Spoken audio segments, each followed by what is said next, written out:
Hi everyone, thanks for tuning in and welcome to my channel.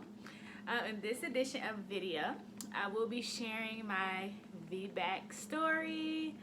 It's kind of overdue a little, but I've been very excited and pacing myself to record it because I wanted to make sure that I was settled and I was able to transition, being a new mother of three boys. So consider me #boymom. So I do hope that this video encourages and helps someone else, at least one person, because some of the videos that I watched while I was preparing for my Vbac was very helpful to me. So I really do hope that I can give that back to someone else. So again, this is my third baby boy. My first delivery was in 2017. I had a vaginal birth. I did have an epidural, so it wasn't natural, but I was able to have a successful and healthy vaginal birth for both myself and the baby. My second son, which the first two are 15 months apart, I think I got pregnant with baby number 2 when I was about but I think my firstborn was about 8 months old before I got pregnant with baby number 2. Baby number 2 was born via cesarean. He was born by a C-section, and that was in 2018. So fast forward to 2021, we found out that we were pregnant. We found out right away, right at the missed period. But we found out by taking a pregnancy test. So almost 3 years later, from baby number 2, we found out about baby number 3, and they've all been blessings. So I've been blessed to be able to experience a vaginal birth with the epidural, a cesarean birth, and my third baby was a successful Vbac unmedicated. I will say that I had to stay in prayer. I do believe that prayer was the best route for the successful Vbac. For no complications. That was just my constant prayer. Healthy baby, no complications, vaginal birth, unmedicated. Almost in that order. So upon finding out that we were pregnant with baby number 3, it's just a little bit of history so I don't have to rabbit trails. I'm trying to stay on track. I got like a little notepad over here so that I can make sure that I don't ramble too much. But upon when we found out about baby number 3, I immediately got the thought that, okay, I am going to have a vaginal birth. I'm not getting cut. I'm not having a cesarean. I'm going to do my dream. My dream was to always have a vaginal unmedicated birth. That was always my dream, always my goal, but my plans the first 2 times did not go as expected, obviously. So the first thing that I did was I'm searching for a doula or midwife. That was the #1 goal. So I found my doula, who is absolutely amazing. All Our Babies LLC. I found her about maybe 16 weeks pregnant, and she's been on the ride ever since. So we're family, and she was so helpful my entire pregnancy, especially during labor and delivery. All right, so I'm gonna go ahead and fast forward from when I met my doula. Of course, I had to find a doctor who advocated for Vbacs. They're not something that you can find everywhere. You kind of do have to search. You do have to kind of be in the area for them. So I was thankfully blessed to find a provider in Atlanta who supported Vbacs. They were able to review my records for my cesarean. They approved me for my Vbac, and if everything, of course, goes well during the time of delivery, then that would confirm that I would be able to have my vaginal birth. So my tentative due date that the doctors gave me, according to my ultrasound in September, was January 2nd, 2022. January comes around, January 2nd comes around, I'm not like feeling anything. I'm feeling regular. As a matter of fact, I'm feeling more pregnant than I've ever felt in my entire pregnancies. Days continue to go on. I'm still working. I'm moving as usual. I didn't really exercise much, but I'm always moving in the house throughout my whole pregnancy. I'm cleaning. I'm doing a lot of stretching, but not really exercising like I did actually with my first son. But I did have a birthing ball that I used every single day, Monday through Friday, 8 hours a day while I'm working. I'm on that ball and I am moving and grooving on that ball each and every day. But still, it's January 3rd, 4th, 5th. I'm still feeling nothing. So my partner, he's working throughout the week, so we are just contemplating and just trying to speak in existence when the baby may come, so that hopefully he comes on a day that my partner doesn't have to work. So the 5th comes around, and then it's the 6th. So now my partner gets home from work about 4 p.m. When he gets home from work, I'm like, look, babe, we about to have this baby. This baby coming this weekend. You off Friday, Saturday, and Sunday. We're about to have a baby. I'm not kidding. So what I did, and a lot of people have asked me this, especially in my Vbac group on Facebook. What I did when he got home is I took 2 tablespoons. Wait, turn this off so you can see. I took 2 tablespoons of this castor oil. This brand is Vbac. I got it off Amazon. I actually use this castor oil for my products that I make. My soaps, my lotions, my shea butters. I use that same castor oil in those products. And I also just use it pure on my hair and my skin. But anyway, I took 2 tablespoons of that castor oil. And let me just make a disclaimer. I'm not a doctor or any type of medical professional. You better talk to your doctor before you take that castor oil, because I'm not trying to get no one in a situation that I can't help them out of, okay? I'm just telling y'all what did it for me, okay? So, again, I took the castor oil maybe about 4:30 p.m. on the 6th, January 2020, January 6th, 2022. Not feeling anything. I'm still cleaning. I'm getting ready because, again, like I said, this baby is coming this weekend. We're about to have a baby. So I'm preparing the house because I know we're about to have a baby. I'm not kidding. I'm about to do whatever it takes. So I'm moving. I'm grooving. I'm mopping my kitchen floor. I'm sanitizing the walls. I'm spraying down and wiping down door handles and light fixtures and light switches. I'm really cleaning and sanitizing because I just wanted to make sure that things were sanitized before he came, and clean for him. So as I'm mopping like the bathroom, I'm starting to feel lightheaded, and it did cause me to sit down a little bit to kind of catch my breath. But nothing that actually just sat me down for the remainder of the day. Oh, Papa. Oh. So I'm continuing to clean up, and I kind of take my breaks and sit down. By the time I finish cleaning up, I'm hungry, so I make myself an egg sandwich. By the time I'm eating, it's probably about 7:30.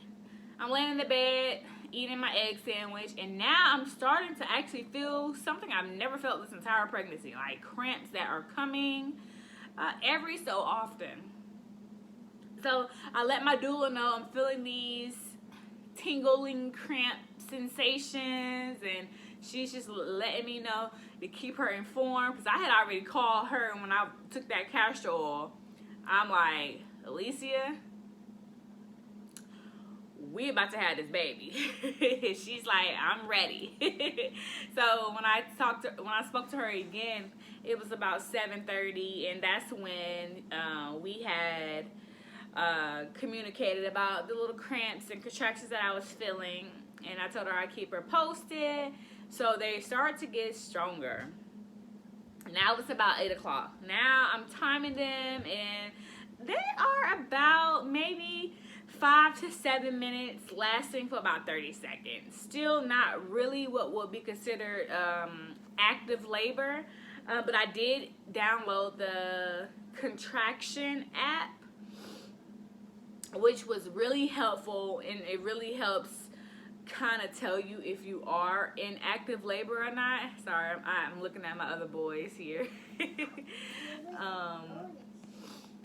So yeah, the contraction app really helped keep a document or a log of how those little cramped contractions were feeling when I was feeling them. Now they're getting stronger, and I'm telling my partner, okay, we need to go ahead and load the car up and get ready to drop the kids off because this baby is on the way. So now we're dropping the kids off. It's about 9 o'clock, 9:15. We drop our kids off, and a little detail that I didn't mention is that the hospital that we deliver at is about 2 hours away from where we actually reside. So once we dropped our children off, we got straight on the road, the highway, and we're headed to the hospital. We're heading to Atlanta. On the way to the hospital, I was feeling these contractions. They're getting more consistent, and they're getting a little stronger. As I'm screenshotting the log to my doula, she's like, yeah, they're not active labor contractions. If you go to the hospital, they're probably going to send you back if you're not at least 4 centimeters long. And I'm like, okay, but in my mind, we're going straight to the hospital. So we're driving. I'm still feeling the contractions. Nothing unbearable, but they were painful and they were uncomfortable. But with the music playing, I was keeping my mind busy and reminding myself what my body was doing, what my body was preparing itself for. So I am 100% aware at the time that I need to focus on what my body is preparing, what my body is doing, and who I get to meet after the pain. So we get to the hospital. It's probably about 11 o'clock. 11:15-ish. When we arrived at the hospital, coincidentally, I am trying to get out the car, and it's like I'm slumped over trying to walk. It's almost like the contractions, well, they were getting stronger, and I'm trying to keep myself together and pace myself. We get inside the hospital. My partner gets me a wheelchair. He's rolling me to labor and delivery. And of course, when you get to labor and delivery, they ask you a boatload of questions. They ask you a lot of questions. So prepare for that if you don't know, okay? So I'm sitting there. I'm having contractions. And as I'm having the contractions, I'm answering questions. Finally get me to triage. Triage is like the room you go to before you actually go to a labor and delivery room. So I'm in triage. I'm getting dressed in my gown, and I'm using the restroom so they can get their urine sample. And suddenly, it seems like my contractions have ceased. When they finally checked me, I'm at 3 centimeters. Now it's probably maybe like 11:45. Just to double back just a little.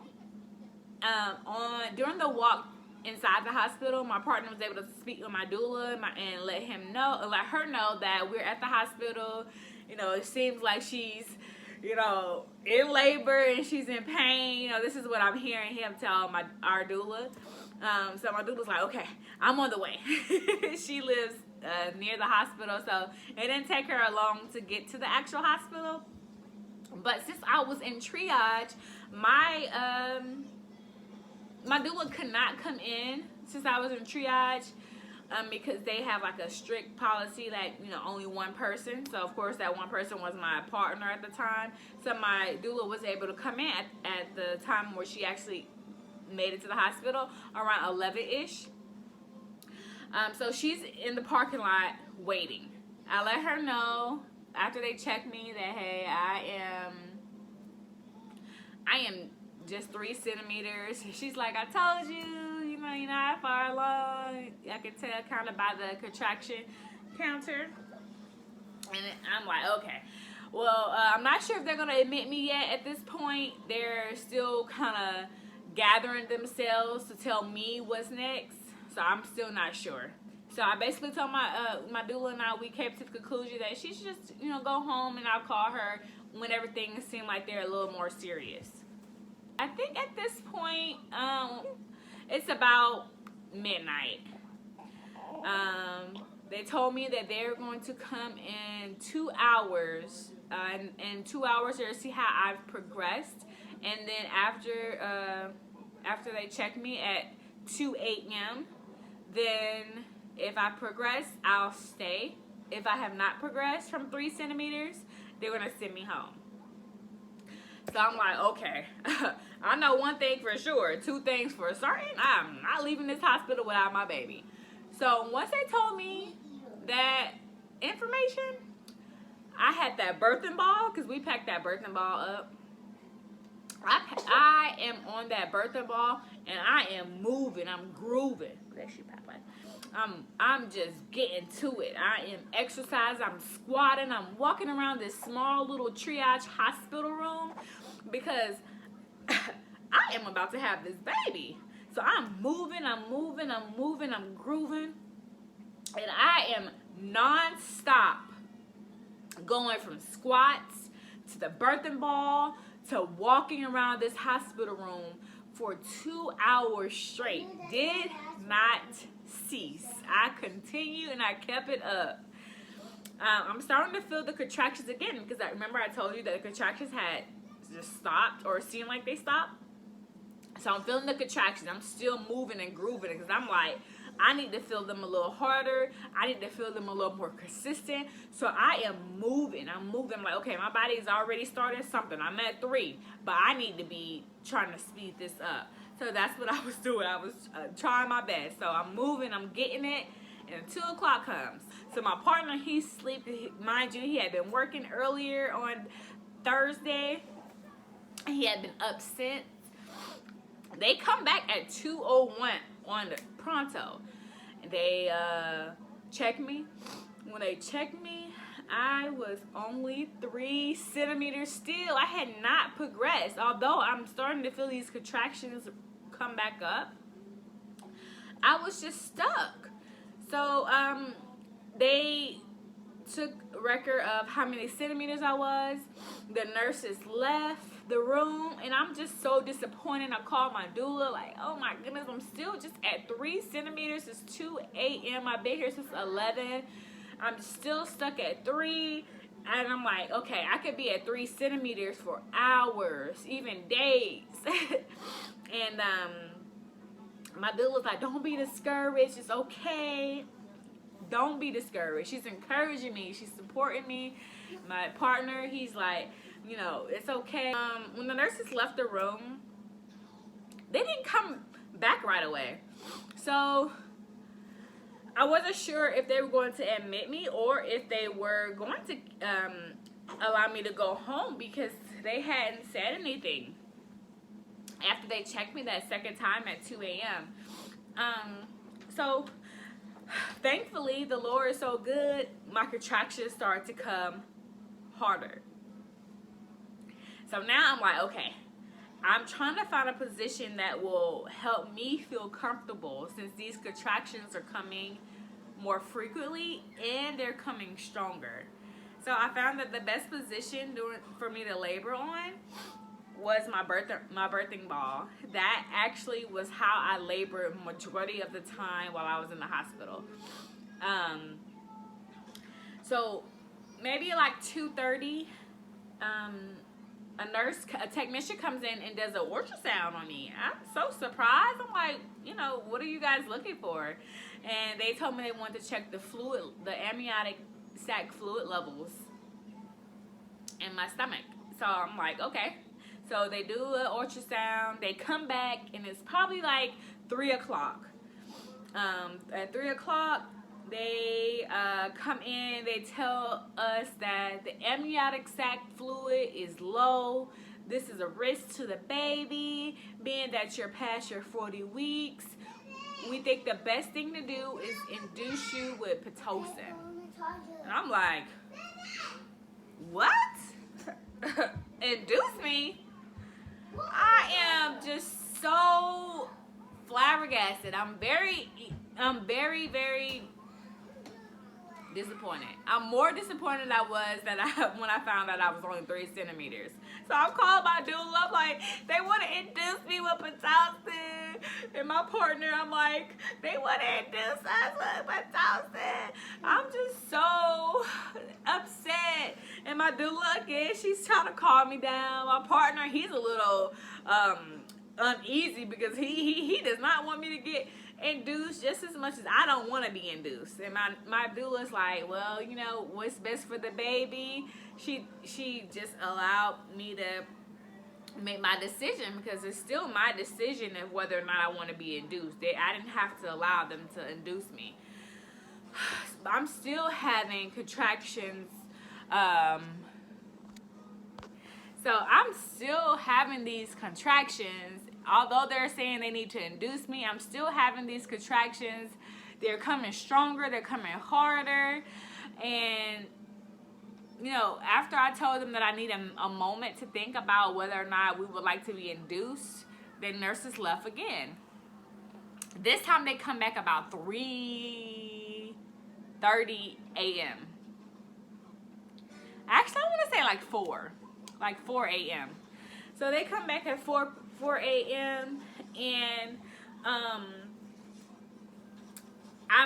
they can see that I'm contracting.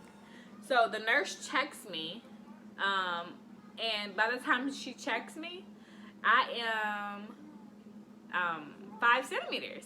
So I have progressed, which was awesome, very awesome. So I let the doula know. Doula comes back up to the hospital. She's on her way back up to the hospital now that we've let her know that I've progressed. I didn't have to take the Pitocin, thank the Lord.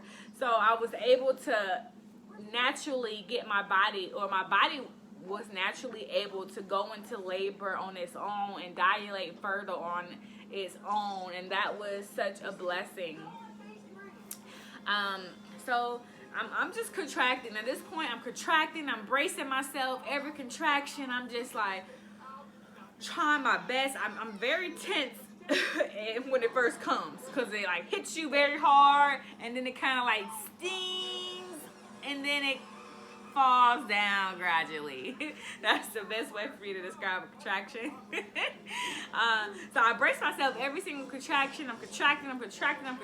Nurses coming in. Doctor finally came in. Doctor wanted to check my vaginal area, check my records, ask more questions. I'm in labor still this whole time. I'm contracting. I'm like, do what you gotta do. I'm trying to cope with myself. Time goes on. So now it's like 6, 7 a.m. Between 6 and 7 a.m. And I'm like, where is my doula? And remind you, I'm still in the triage room. So they were saying that my doula couldn't come in the triage room. But since they had not had a labor and delivery room for me, I asked them, can my doula come inside the room? They're like, yeah, she can come. So I'm like, okay. You know, I'm telling my partner, tell our doula to come up to the room, because I need her up here now. Because now these contractions are getting very painful.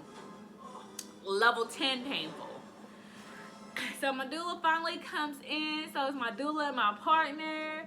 And when my doula came in, it seemed like the contractions were on 10. So I'm contracting.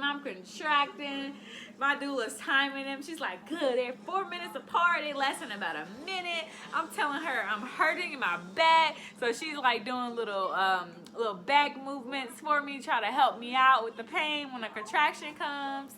I'm holding on to my partner. I'm trying to keep my cool.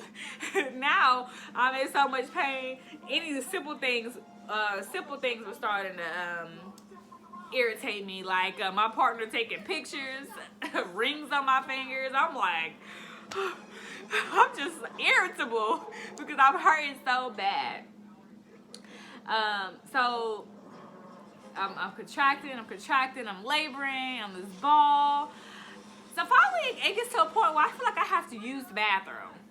I had been sipping on water the whole time doing this process.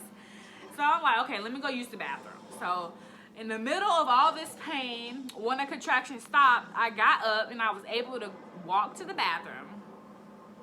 I sit on the toilet and I'm trying to urinate.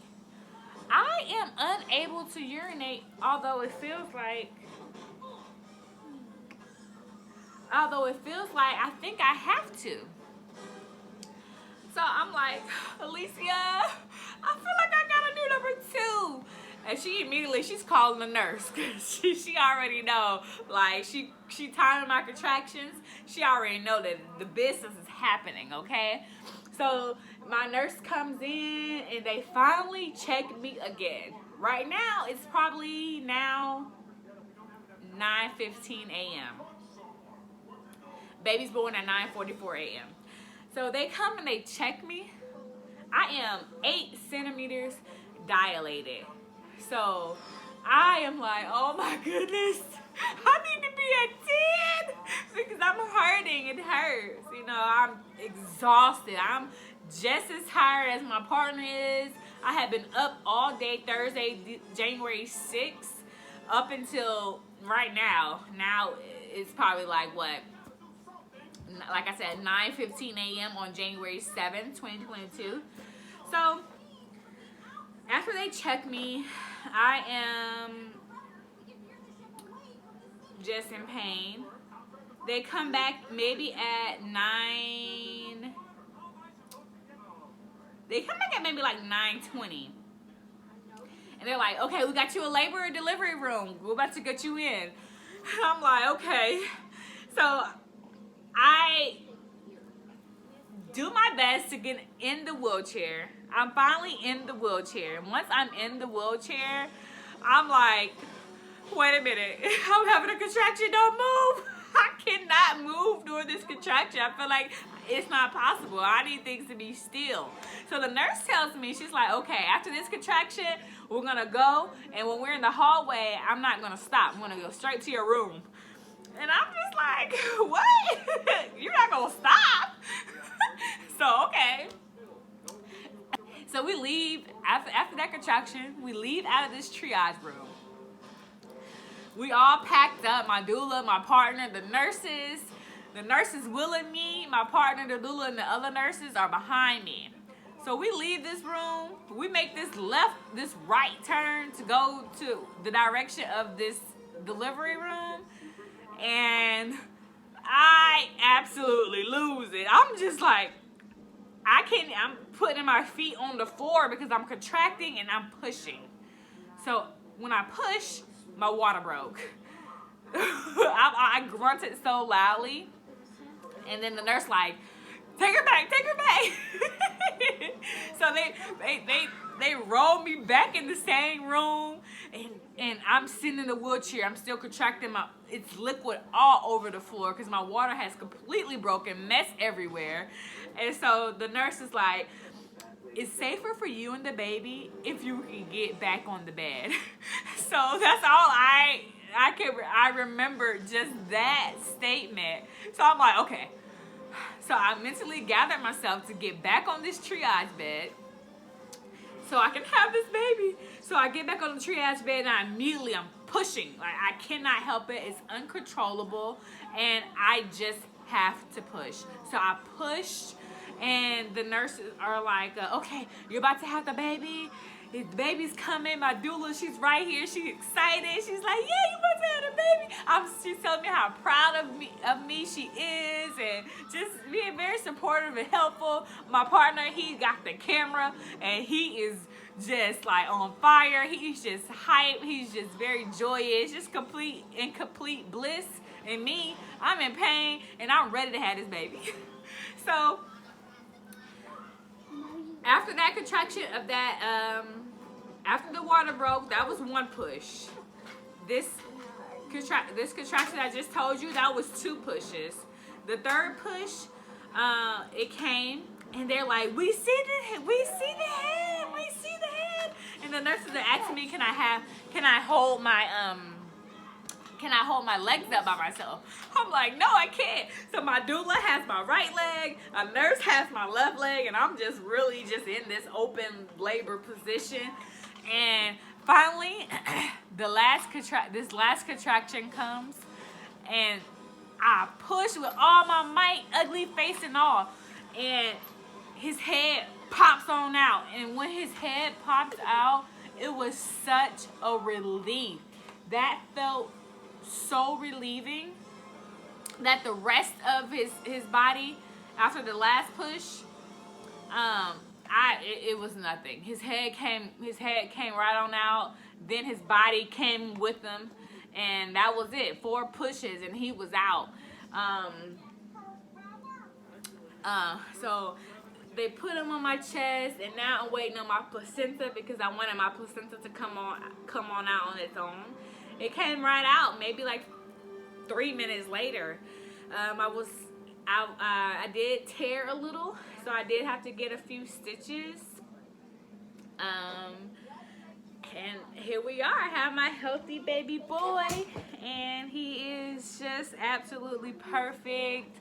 I love him so much. He's just a really great addition to our family.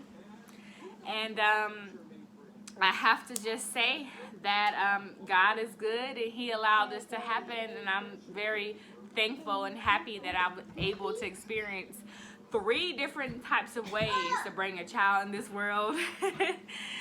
So absolutely amazing. I'm so happy I wasn't able to I didn't have to get induced with Pitocin. I'm happy that I had an unmedicated birth, and more so than anything, I'm so happy that my baby and I both came out healthy. I'm very thankful for my support system, and it's just absolutely wonderful. And I hope that you guys enjoyed this story. He was born at 9:44 a.m. on January 7th, 2022, and he weighed 7 pounds flat, and he was 20 inches long. So he's the second smallest baby that I birthed. The biggest that I've birthed is 7 pounds 2 ounces. So I have fairly small babies, and yeah, I am happy to share this story, guys, and I hope that it helps. Please leave comments, like this video, and also follow me on Instagram, Snapchat, Facebook. I'll put the link in the description. And thank you guys so much for watching.